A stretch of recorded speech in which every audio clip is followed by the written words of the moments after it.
Resolutions for Recovery. This show is dedicated to the empowerment and education of all people struggling with substance use disorder. You know, we focus on substances, and you know, there's all different types of addictions too, and it can the same principles apply to each and every. You know, some people struggle with drugs, some people struggle with food, some people struggle with shopping. It's the perpetual, you know, need to use something. And today we're going to really talk. This is going to be an awesome interview because my friend Lori is here, and I just met Lori today, and Karen Reese, who has been on the show before, who does our family counseling and the importance of family, thought that this, you know, and I agree, because let me introduce Lori. And she is a woman in long-term recovery. She is a photographer. She's a Reiki level 2 healer. And you have been in long-term recovery for 15 years. Yes. And when we talked today, we were just speaking about this. The opioid heroin crisis that's going on right now, I just am going to reiterate for the rest of my life, the substance is unimportant. And is secondary to the disease. Yes. Because there's always going to be another bigger, badder drug in the world, right? And our old friends show up again also, because crack cocaine is coming back big time right now. We'll never be at a lack of illicit drugs. That's right. I agree. But it's what it does to the person that's more important. That really the drug is unimportant. It's the same treatment for whatever different drug it may be, correct? Yes. And we always talk about this crisis with regards to the younger generation, because it has claimed more lives in that 18 to 30-year-old age span that I care to even think about at this point in time. We're losing an entire generation. However, we always focus on hope, right? Yes. And I think that your story is so powerful then, because a lot of people, as we get older, well, I can't change that. I don't have a problem. I don't need to. I'm going to die anyway. You know, there's so much life to be lived. And why live it miserably? Right? Yes. But I didn't know that when I came in. I know. So tell us a little bit about your story, because you're the epitome for a whole different generation of what life can be, what life should be, what life can feel like. So I was 48 when I was brought to the crisis center, where I spent 19 days in cocaine psychosis. And I had been homeless going on my 3rd summer. Wow. I had missed a Mother's Day, and then I was brought into the crisis center right after Mother's Day, like that Monday or Tuesday after. And you have children. You have 3 children. I have 3 children. They were not in my life for quite a few years. I had gone out on my own after being divorced. I had drug problem in my past, but I always managed to stop using. I always managed to make a decision I didn't want to do that anymore, and I would stop. However, I had no real idea that that wasn't happening anymore. So I didn't know I was in cocaine psychosis. I just was upset over a Mother's Day, missing Mother's Day again. I was upset over spending another summer and being homeless. Police were cracking down in that year. It was 2004. Okay. They started to sweep the streets of all of the dealers and prostitutes. They were looking also for people that were involved with territorial drug dealing. Okay, so like more like a gang type mentality? No, just territorial within the drug dealers. Okay. And word on the street was eventually they would sweep us off too. Okay. And I had been in jail already, and I didn't want to go back. All right. So it was this gentleman that came down to keep an eye on me through the person that owned the laundromat in Green Lawn, where he had let me live down in the basement there because I didn't have a place to live. There by the grace of God. Yes. Wow. I was a bartender at the nearby bar, full time. He gave me a place to live, and it was an ongoing cycle that I didn't know how to stop. But this one gentleman came in to keep an eye on me, to watch me, because I was in cocaine psychosis. I didn't realize. I was just being crazy. And he came down and said, okay, so I didn't get anything, and we're not going to get high tonight. And I remember saying, are you kidding me right now? And he said, yeah, no, I'm going to go back to the crisis center. You can come too if you want. I'm like, what is that? And he started talking about they give you a cot, they give you a pillow to sleep on. And I was like, no way. So I went for the cot and the pillow. Wow. And they had a bed for me. He said, you got to call this number. I said, okay. I called the number. Talbot House is? I was at Talbot House. Okay. And they had a bed for me. So the very following phone call I made was to my oldest son. And he said, don't leave. I'm coming to get you. So that morning, he came and got me. And I don't remember the time I was supposed to be at Talbot House, but I showed up at the right time. And my son dropped me off. And he said, I don't want you to leave here. If you leave here, I can't help you. So I went there. And that was my first experience and experience with a meeting. You had to go to the meeting. Yes, you have to go to the meeting. So that night I went to a meeting. And I remember looking at the steps, and I remember thinking, I can't do this. There's no way I can do this. First, I believed, being raised Catholic, that there would be no way God would take me back. That was my well, yes, they do a very good belief, job of faith.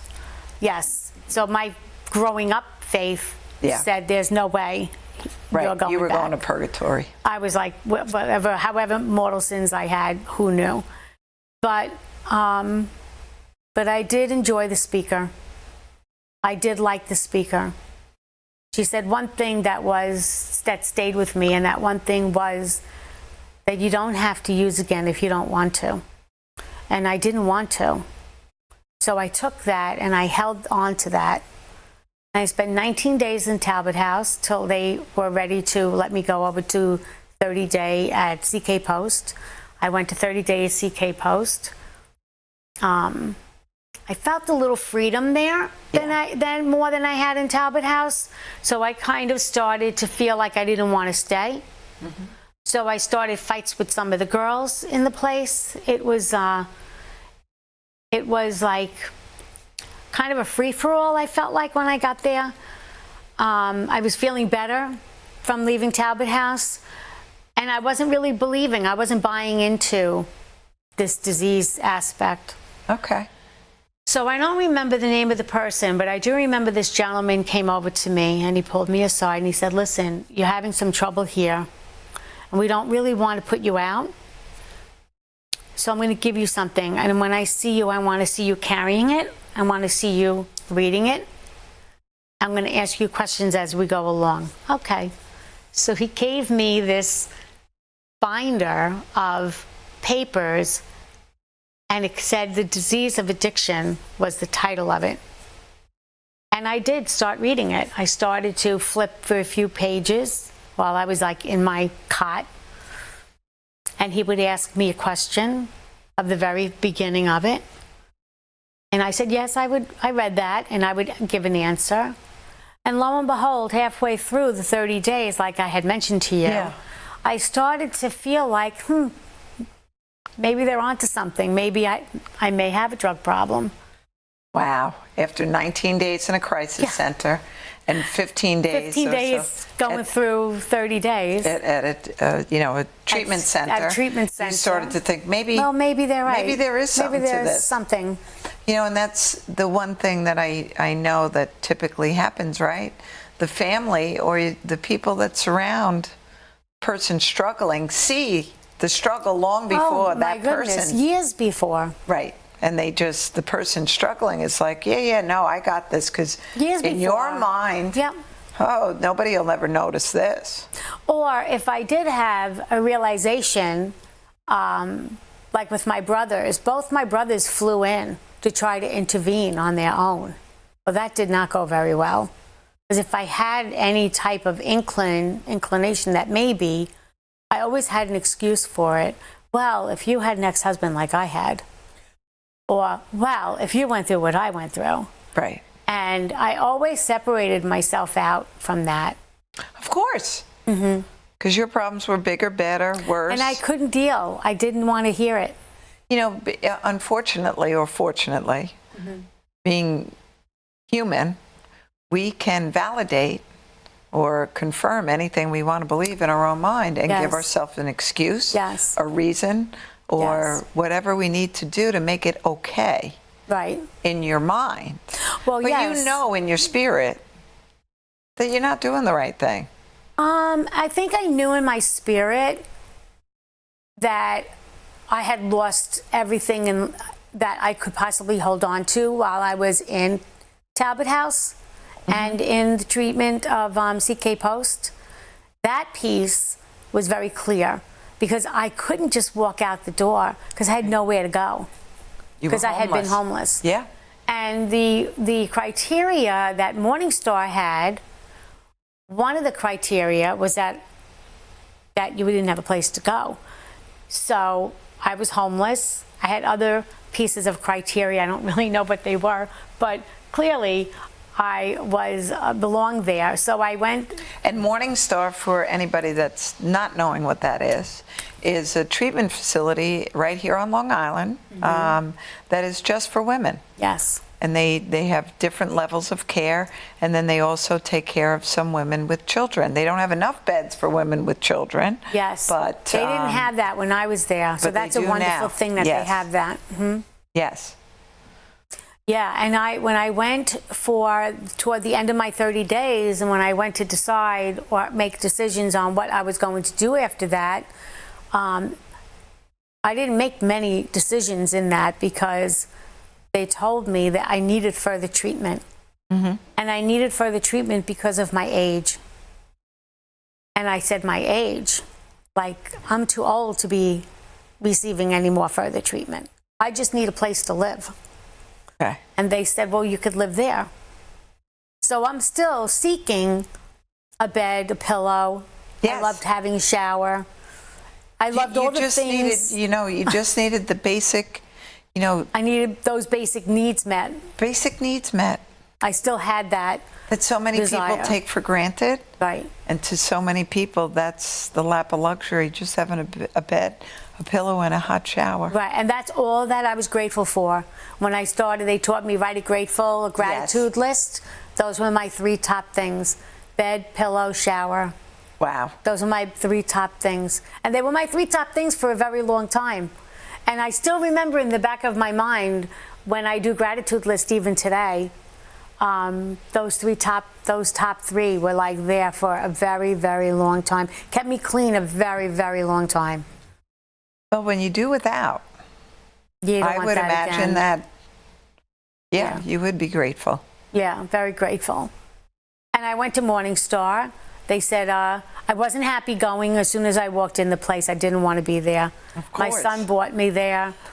And the same son, the oldest son? My same son, the oldest one. And he said, Mom, you're going to stay here for however long they're going to keep you. And we don't want you to come back. How are your other 2 children feeling at this moment in time?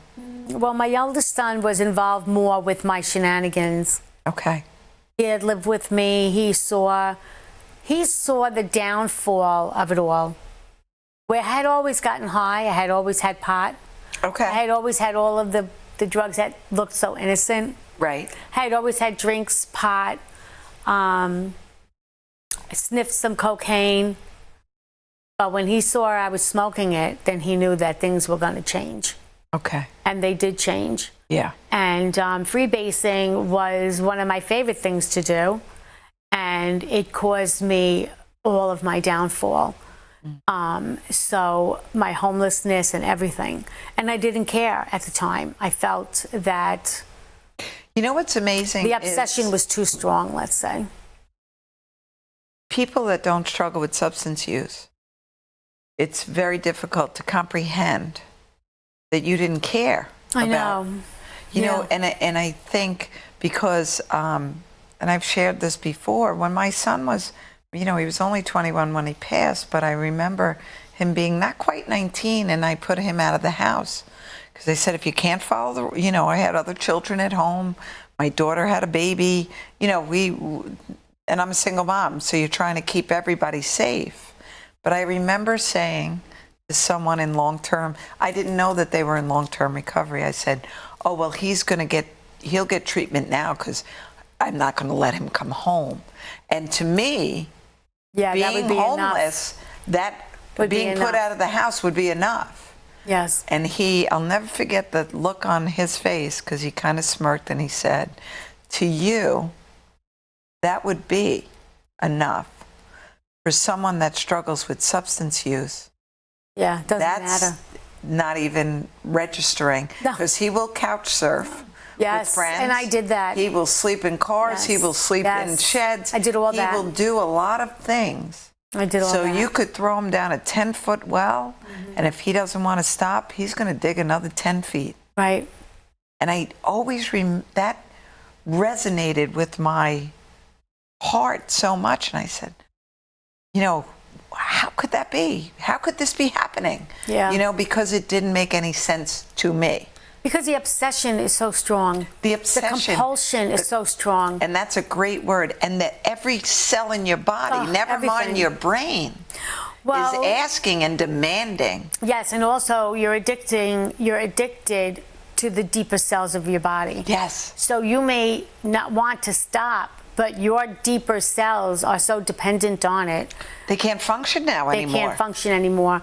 And it's funny that you mentioned before the differences in the drugs. So heroin, of course, everyone knows when you're on heroin, your body's utterly dependent on Yes. that, to the point that when you don't have it is when you could be lost. Right. Cocaine, however, is water soluble, is not completely dependent on that, and yet it takes, I was told, I can't say this 100% sure, but I was told it takes years for that to reach the level of our cellular level to be removed Wow. when you stop using Okay. the cocaine. So to such a deep level, you still have this drug in you. Yes. And it takes so long. It takes so long to get in, and I'm sure it takes so long to get out. So long to get out. So, I mean, I'm sure there's truth to that if I was told that, because I do talk to people that know what they're talking about, but I can't describe the exact science of it. No, and you know, the science is really unimportant when we talk about physical dependency, because there's a physical dependency. And the emotional dependency. The emotional dependency. The whole process is, of what you go through is addictive. You know, how your very soul and your mind gets lost. Yes. It's also... It gets hijacked. It's also, I believe, for me, it was all pain-induced. So I was in a lot of pain. Mm-hmm. But I have been in a lot of pain long before my addiction took off. So I was always looking for some way to numb. Yeah. And when I became so dependent on that numbing, you know, to give up that numbing, you know, there's a question in the step work, in Narcotics Anonymous step work, it talks about, the question is about referring to who would you be if you, basically, who would you be if you're not who you are now? So the question is baffling, because we don't yet know, when we come across that question, we don't yet know who we could be. We're still just trying not to use. And you know what? And I it's think that baffling. could be said for anyone that's walking the face of the earth, though. Who would you be? You know, people say to me all the time, what would you do differently with your son? Well, I wouldn't do anything differently, because I was who I was at the Yes. moment in time that everything happened. And I did the best job that I could Yes. with what I had inside of me. Yes. So I can't go back with today's mind back to then, because even I if you- believe you're always a work in progress. And even if you did do things differently, he could still keep doing things the same. And he could have done things differently. So there's never an answer. Yes. You know, you can go around. Yes. You know, it's like a dog chasing his tail. Right. Right. There's no point to it. No, there's no point to it. The whole idea, when you can grasp that idea and apply it to your life, that's when life really changes. Yeah. When you know that if I'm not doing this right now, who could I be? And you can get some answers because you can create the life of who you're going to Absolutely. be. But I didn't have that freedom at the time. So when I first heard that, I didn't know who I was going to be. I thought I was too old. I was 48 when I was introduced to Talbot House. Uh-huh. I was 48. I had 3 children that I had moved out. My youngest was only 5 when I moved out. Wow. He lost me completely through his teenage years. I was unable to show up. I was unable to show up for my daughter. I never made her graduation. I was unable to show up for my son. He missed, it wasn't a midterm. He missed, maybe it was a midterm. He missed some type of a final in school in a midterm because I came home somehow at the time and I didn't have my car. And I couldn't drive him to school. He had gone to Lutheran High. And I called the school up and I said, sorry, he'll be missing the final or the midterm, whatever it was. You'll have to make another appointment for him to take it. And my son said to me, this is my oldest son, what mother does that? I'm like, I just did that. So I guess I'm the mother that does that. And I just didn't know what was going on with me, but who would I be if I wasn't that mother? I have no idea. But who I am now is something that I did create and manifest because I had an idea. So if I went back, I would do things differently. But moving forward, I always do things differently. Because, and that's the gift. And that's the gift. And that's what we learn. That's what we teach each other. Yes. How to do things differently. And then we apply it to life and we can have a new life. So 48 years old, I got clean. I struggled. I didn't do very well my first year. But the one thing I did right is I did not use again. You didn't give up. I didn't give up. I didn't use again. And I kept trying and trying and trying. But that's, I think, you know, it doesn't really matter what the outcome is. If the effort is 100%, the outcome is really unimportant. Yeah, the outcome will also be 100%. Right. Right. And I think, you know, when some people don't, you know, achieve what they think they should achieve, yeah, that's and you dangerous dismiss place for me. Everything that you have accomplished. Yes, yes. You can't look at life that, you know, because, you know, there's many different sayings, right? Yeah. Shoot for the stars, and if you know, shoot for the moon, and if you fall among the stars, what a great place to be. Right, right. You How didn't bad can get it be? there, but wow, but look how far you came. Yes, and I do agree with you. It is very heart-wrenching to deal with simple things in life. So I'll tell you some of the things that I have always struggled with that I do much better with today. Okay. And I'm How only long did you talking stay at Morningstar? A year? 11 months. 11 months. Okay. So 11 months, I went to their back to work program through the United Way. The United Way. I was going to say that. They wanted me to go through, like some of the younger girls went through, you know, training, schooling. I didn't want that. I was already a secretary, so let's just I really just wanted to know that I could go work and come home and not get high that day. Right. I needed to know that I could go back to work and come home and go back to work again the next day. Wow. So that was my goal. So they placed me in Stony Brook Hospital, and I got hired there. After 4 months volunteering, I got hired there. So once I got hired there, I started pushing patients. That's how I got hired in their transport department. Then Morningstar, I gave them the great news. I got hired, I have a job, and Morningstar said, that's wonderful, but you can't stay here now. Oh, crap. That's what I said. I said, well, where am I supposed to go?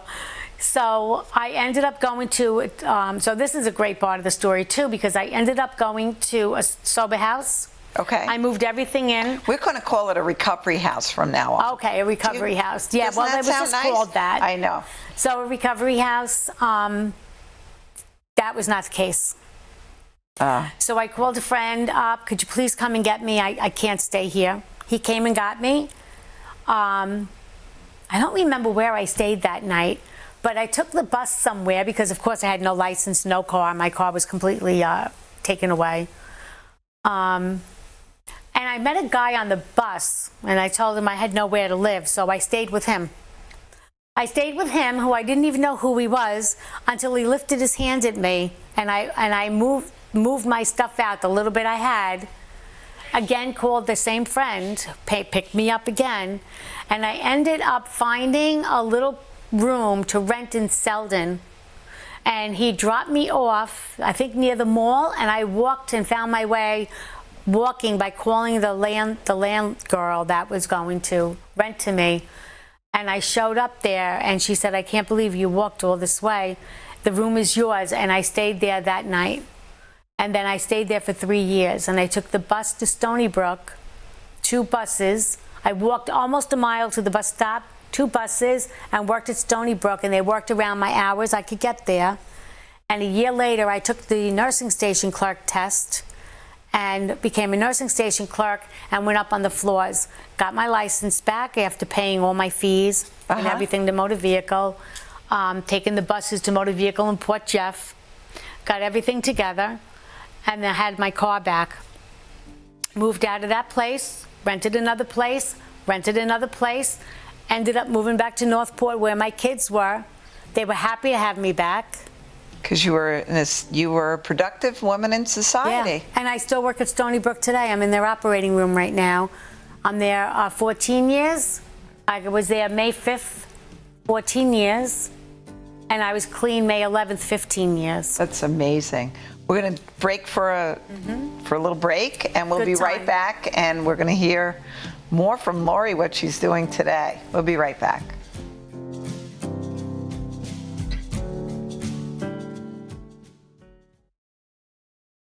One, two, three.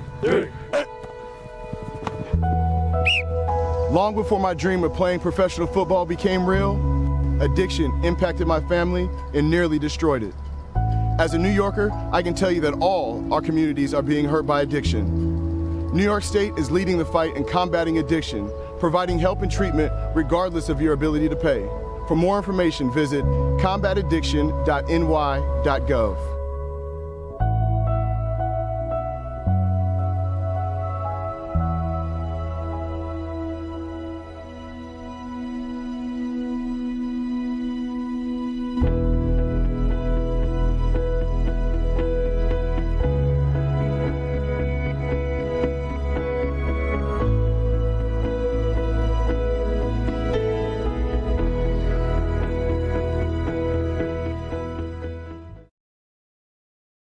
Growing up as a young kid when addiction was around was tough. You know, it was, at the time, I felt like it was unfair. I had to grow up quick. At the age of 11, my father left the house after, a couple months after I found drug paraphernalia in their nightstand. And it was a tough reality to face as a young kid. And, there were good days and bad days, but there were a lot of bad ones. After my father left, we got kicked out of homes. There were people in and out of my house, and I didn't understand, why did this happen to me? Why did my parents have to be addicted to drugs? Yeah, going through recovery was a long road. When I was a senior in high school, my mother went away to prison. I had to go through my college recruiting by myself. I had to go off to college. My friends' parents took me to college. And so it was tough going through those times. But when my mom decided that she wanted to change her life, she wanted to get help. My mom got sober in prison. She got out of prison and gave up drugs and regained her relationship with God. My mother works for the church now, and we have a great relationship. I tell her every time I talk to her how proud I am of her and what she's accomplished. She's a tough woman. She's been through a lot, but the things that she's done after prison have been amazing. You know, I'm so proud of her. She got her associate's degree. We have a great relationship. She's a great grandmother to my nieces and nephews, to my children. She's always there for me when I need to talk to her, and we have a great relationship. For a while, it looked like, you know, when you're in it, when you were in the addiction part of it, I never thought my mom would be the same. But there is a light at the end of the tunnel. You can change your life, you can get help, and you can have a better life and regain those relationships and have a positive effect on those people around you. You know, I look at, you know, when I go through tough times in my life, I ask myself, what would my mom do? Because my mom has been through, you know, I always say my mom has been to hell and back, and she's doing great, and I'm thankful for it, and I'm proud of her. My father as well. You know, I didn't have the best relationship with my father. When he left the house when I was 11, he left us with no car. I didn't speak to him for 3 years, and that was probably the toughest time of my life. But we gained that relationship back. My father's been clean for 3 years. His health is doing better. He's trying to be a better grandfather, trying to be a better father. And, you know, I forgive him. And our relationship is, you know, we're back communicating, and I love it, you know. I tell him I'm proud of him as well, because it's a tough circumstance. You know, it's easy to look at someone who's in addiction and blame them, and blame them for the choices they make.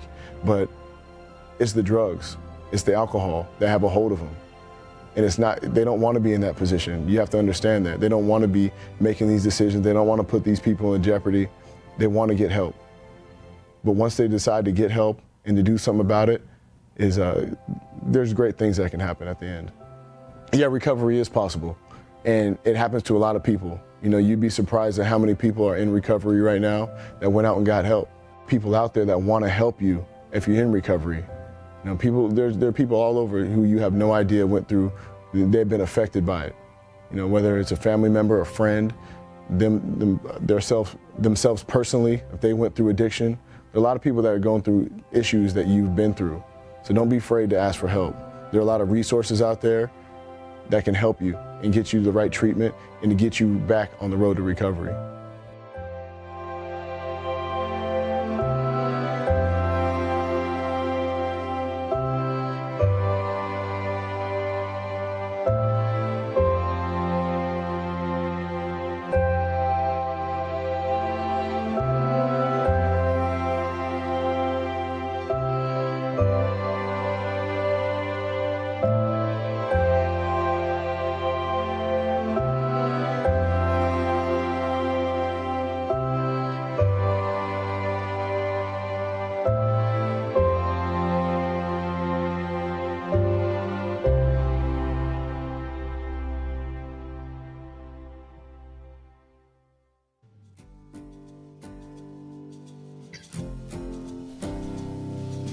Welcome back to Resolutions for Recovery. And Lori, your story is really... It's crazy. It's a crazy, amazing story. And especially at a time, you know, as a 48-year-old woman, but now you're, you know, we're at the part in your story, it's 3 years later, you're 51 years old. I'm 61. Well, now you are. Yes. But, you know, back then where we I'm just left 51. off, Yes. you know, you created Yeah. a whole new world for yourself. Yes, you it was a whole really new life. let go of what was Yes. really holding you down and back. Yeah. Done. Just let it go. Done. You know, Only moving forward. Actually, before the show even came on, I said, you know, sometimes you just have to. And by the grace of God, I step off the cliff every day, because I look at it this way: I'm going to fall and be caught, or I'm going to fly. Right. And on the way down, I may get banged up a little bit, but I'm always going to get caught. Yes. It's just how I'm going to look at it, you Yes, know? yes. And you don't learn by never failing Right. or never being challenged. Right. That's where the greatest growth happens, is in the challenge. Mm-hmm. So, I mean, look at you now. So my life now is so different, obviously, since I was renting little corner rooms. And the humility and the humbleness and the gratitude to rent that room Well, I 'Cause wasn't a lot considered of humble at the time when I rented the room, Okay, but it was all that I could handle, right. was renting the room up in the corner of someone's house. I didn't want to be, you know, it's funny because in the one house that I did move into, there was an opportunity to move into the main living room, the main master bedroom next to the living room on the main floor of the house. And I remember calling my brother up, my brother Dean, and I said, do you think I should do this? It's like right at the driveway, and I can hear the cars go by, and the sun just blares in through the two windows. And he said, well, Lori, with what you described, don't you think you should move down there? I'm like, no. He goes, well, how long are you going to live up in the corner with two small windows in the corner of a dark bedroom? And I moved downstairs to that bedroom, and that was a huge step for me, to have the sun blaring in through the bedroom in the morning and hear cars of people getting And ready hear to life. work. Yeah. And hear life. And that started, I think, really started my walk back into society when I did that. You were It's- beaten down and not thinking that you were worthy. I was still like hiding Yeah. up in that bedroom. Yep. And so things Because- started to change after that. Maybe substance use won't find me upstairs in the corner. Yeah, I think a lot of it had to do with the substance use won't find me. A lot of it had to do with I was used to the darkness of a room where nobody knew where I was. Yeah. You know, a lot of the behaviors are You were in the shadows for a long time. A lot of the behaviors are that, and there's a comfort in that. There's a comfort in the behaviors that I know. There's a than to comfort in learn the something anonymity different. of keeping under the radar. Yeah, and also that, yeah, to keep under the radar and kind of, I don't know, just stay in that little bubble. Yeah. But I was, but when I moved into that bedroom, that opened up my bubble, and from there I actually moved back to Northport, and I rented a room also, but I was a little bit more out and about. I would walk to town. I would, you know, drive. It's a great town. Yeah, Northport. I would drive, see my kids on the road. We'd honk horns at each other. And then from there, I took a one-bedroom apartment above my son and daughter-in-law, which they were not married at the time. And that was my first apartment where I was getting an electric bill. And I remember the electric bill, and I'm thinking, oh my gosh, I'm going to actually pay the electric bill, because I never paid an electric bill. If they shut the electric off, I would just move out and go to the next place. It was Wow. crazy living. Or use candles. I'm not paying electric. So I paid the electric bill. And from that apartment in East Northport, my son dropped a seed on me and said, why don't you just buy your own little house? And I said, well, you're crazy to think that I could buy my own little house. And he said, but I think that you can. To make a long story short, I had issues with my yes and no questions. I still didn't like to ask a yes or no question because I didn't really want to hear the no. So I called my sponsor at the time, and I asked her, what do I do about this idea about buying a house? I know that my divorce is kind of lingering in the wings. I never really finalized it with the court because I couldn't show up. She said, well, just call the attorney and show up. Ask the question, is everything finalized in the divorce? And I was like, took me months and months and months to do that. But when I did do that, he said, no, nothing is finalized in this divorce. Wow. So we can do this, that, and the other. So I agreed to all of that. I paid him $600, which to me was my lot tax of money, right. return. It was a lot of money, but I said, is it worth it to give you the $600? He said, without a doubt, this is the amount of money that you'll get. It's just sitting here. So we did bought that. a house. And I took the money and bought the house, and I took my son with me, and we split all of the bills in that house for 7 years. I just allowed him to buy me out of the house. We closed in April. They have the house now of their own under their name. And I moved out, and I just moved Saturday to Rocky Point. I bought a house, 2-bedroom house in Rocky Point by myself. Good for you. With the down payment that I took from the buyout of the house in East Northport. Look at you. And in between this little house that I love so much. Do you know Nicole Aretz? Did she help you? No. Okay, she's a real estate. Oh, no. I would have laughed if that was it. I had Mariana and Jerry, and they were great. Those two women were fantastic. And you're close to Stony Brook. Still close to work, but I'm an hour from my kids. And you know what? And that's okay. And that's okay. And that's okay. So during those 7 years in East Northport, I ended up getting into photography, which I had always taken pictures, but I ended up getting into photography. So I do some weddings, I do events. Wow. I have a women's series, empowering women through the lens, that I show in libraries for the last 2 years. Can we keep, you know what? We're going to add it to Thomas's Hope webpage. We would love that. We can advertise for you if you'd like. Awesome. Let's do it. And then from there, I left the gentleman I was doing weddings with in October.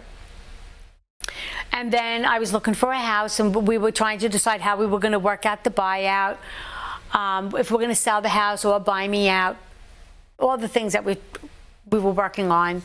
So I wasn't really doing much of anything in the winter until I started looking for a house. But in the meantime, I took a crystal certification. Okay. And then I went from that to my Reiki certification. So I started doing Reiki level 2. It's wonderful. It's awesome. I never thought when I was 48 years old, and I said, oh, I'm too young. I'm too old to get clean. Like, my life is almost over.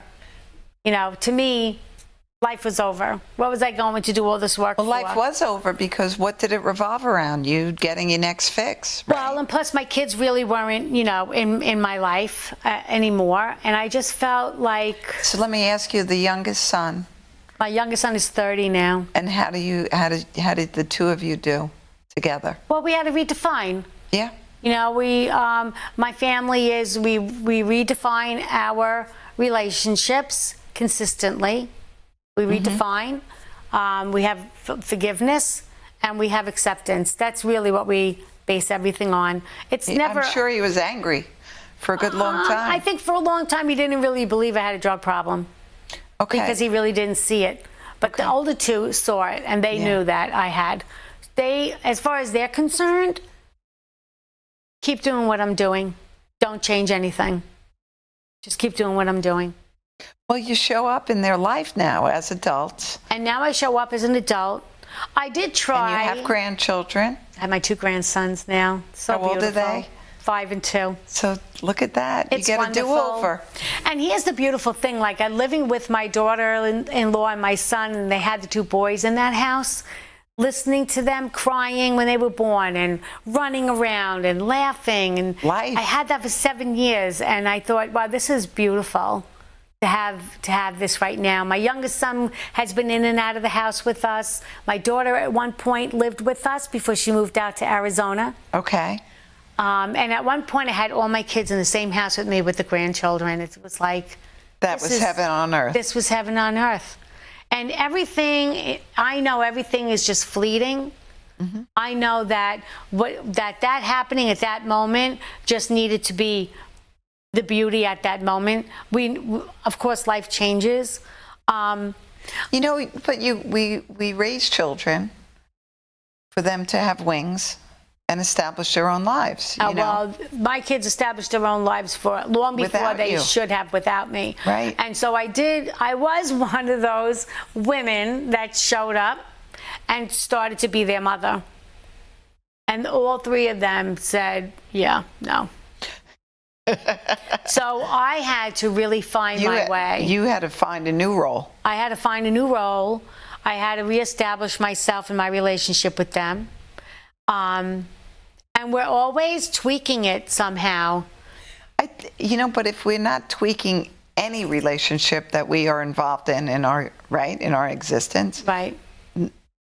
there's no growth. Without growth, I think so too. There's no growth. you get bored with people, right? You get bored, or you get resentments because they're still doing this or that, or they're thinking whatever they're thinking. It doesn't matter. A lot of times you're divorced. I am divorced also, and my parents were married 57 years. And my mother once said to me, in a marriage, if someone falls, the other one carries both of you. And that's okay, because it's not going to always happen. Or sometimes you have to walk back and get the other person. Yeah. And say, come on, everything's all right. And wouldn't it have been nice to have that? And I always remembered those words that she gave me very early on. And I remember dropping the ball and I'd probably still be waiting to be picked up, because I was never picked up. And and I think always kind of knowing that. Me neither. Yeah. But then having to admit that to ourselves. Yes. Yeah. And I think the pain for me also was. And it is painful. It's because so painful. But your love isn't reciprocated in the same way, and that's hurtful. Right, but my mother did the same thing. So my pain started from my mother. Okay. And then I married a similar. So my pain continued. Yeah. Until I couldn't take it anymore. Right. And once I said, I am unhappy and I don't know if I love you anymore, I'm so miserable. Was able to say that at some point, then you have to go. Then you have to go. So I moved out.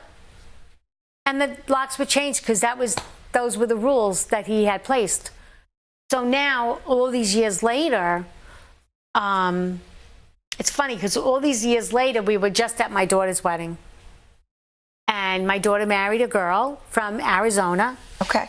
I knew she was a gay young girl at a very young age. Mm-hmm. She knew it too. We love her no matter what. Of course. And at the wedding, my ex-husband actually gave kudos to me, because there was a point when my daughter was worried that she would not be normal when she was born because I had some pregnancy issues. And they were going to do amniocentesis at Stony Brook, believe it or not, of all places. That was a brand new place at the time. They said, no, they were not going to do the amnio because it was too dangerous. Mm-hmm. And I said to my ex-husband, we're having the baby. She's going to be fine. I know she's going to be fine. And I know it's going to be a girl. And that's exactly what it was. She was a girl and she was fine. And he did give kudos at the wedding. So I did go over to him and I thanked him so much for doing that. I don't think I would have been able to do that 20 years ago. Certainly recovery has changed me. The idea of who I could be, the question that I ask myself daily, do I really want to be this person? Because sometimes I could still be, I could still have a temper. Right. I could still be very, if I'm angry, I will let you know exactly how I'm feeling. And that's not hurtful. It can be, with the foundation and doing the recovery coaching, when we work with families and identified people, say what you mean what you say, don't say it mean. Yeah, I can't do that third part sometimes. Sometimes you can't do that third part. Yeah. And sometimes that's okay. And sometimes, then you have to have the ability, right? Or the grace. Yes. In which to say, I'm so sorry that I hurt you. Yes. And sometimes now. And sometimes that's a really tough place to be, That's a tough place to be. I'd rather not do it. And sometimes you got to swallow your tongue and say it anyway, right? Well, it's a funny thing because people will say, well, that's because I was using. But I'm not a fan of that. I'm not a fan of excuses. Fan of that. Right. I'm not a fan of excuses either. But I'm not a fan of, that's when I was using. That's because I was using. And I think, no. I can still be that person if I allow myself to not pay attention. I could still be that person. That's an important statement that you just said. To not pay attention. Any of us can go back. Yes. And be people that we don't want to be anymore because. Yeah, and those are the parts of me I don't like. That's the conscious decisions that we all have to make every single day. Yes, and that's the recovery piece. And we're all recovering from something. From something. That recovery piece. So I'll give you I'll give you a little synopsis. So I was taught from Morningstar. I still do it today. I don't do it in the amount of time I used to do it, but I do it in like a split second. That as I'm waking up, I tune into who I am and how I'm feeling as I'm waking up. Okay. When I open my eyes, I know how I'm feeling. And it used to be, I felt like I wasn't going to make it. Right. I was feeling angry. I used to be very clear how I was feeling. It's not like that anymore. I could wake up feeling, because I know it's centered around, I know I'm an addict, and this is how I'm feeling. And the next thing is, what am I working on? Right.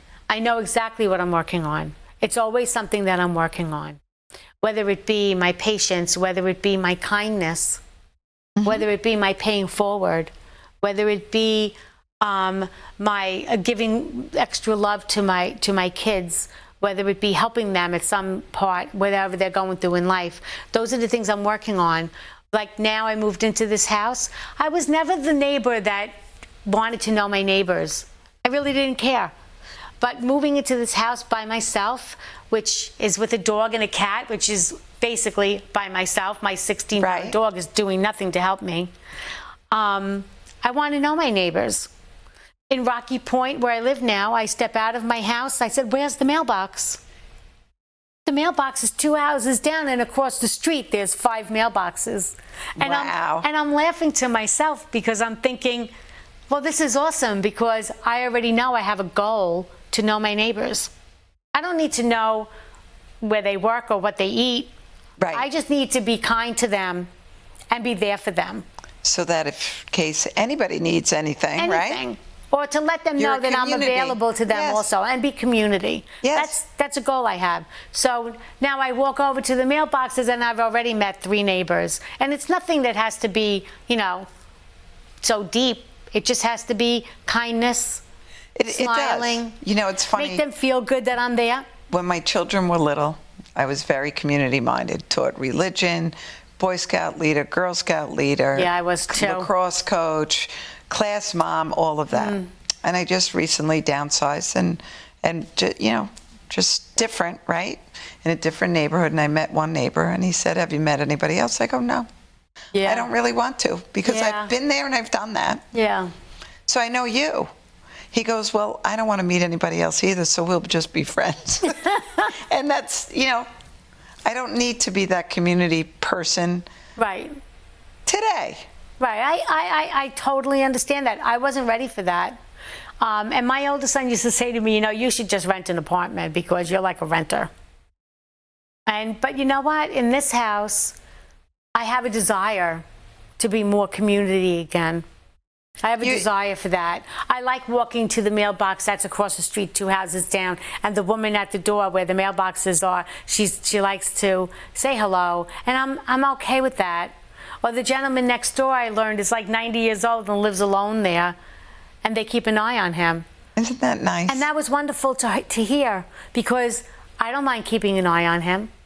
He's because lovely. one day you may need the same kindness shown to you, I feel like when I give that out, then I will get that back, right? So if I'm giving out kindness, I will get that back. It's been a journey, but it's been a wonderful journey to come out of myself back to some pieces that I could be doing better at, like so the amazing thing is, though, is that so I think what gets lost on a lot of people is your journey makes you who you are, right? And without struggles or without difficulties in life, you'll never know who you could be. Right. Without adversity, there is no challenge. So look at the beautiful story that you've had, right? I always look at it this way. I may be divorced, but those 3 children that I have were meant to be born. They were meant to be No question. those 3 people. No question. And no one else we could not have made those 3 people unless it was the 2 of us that came together. Well, I do agree. I